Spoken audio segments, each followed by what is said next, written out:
بسم الله والصلاة والسلام على رسول الله. اللهم صل وسلم وبارك عليك يا سيدي رسول الله. أنا بس على السريع كده في ثواني هقول لك أنت محتاج إيه دلوقتي في الأيام اللي زي دي. أنت محتاج إيه؟ أنت محتاج مش تشتغل شغلانة جديدة، لا أنت محتاج تتعلم مهارة جديدة، حرفة جديدة. ليه؟ لأن في ظل الظروف اللي أنت فيها دي الوضع ما يتحملش شغلانة واحدة بصراحة، لأن زي ما قلت لك فيه نزيف مصاريف شغال.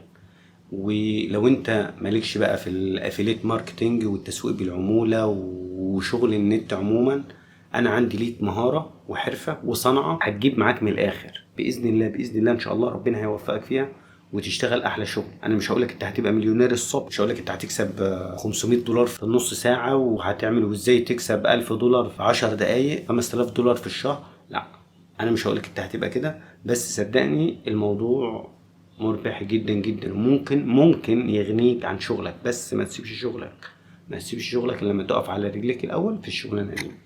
تمام كده؟ ده كان فيديو على السريع، ويا ريت لو انت مهتم اعمل متابعه للصفحه واعمل اشتراك في القناه، وانت هتلاقي كل حاجه جديده ان شاء الله هتعجبك باذن الله يعني. مع السلامه.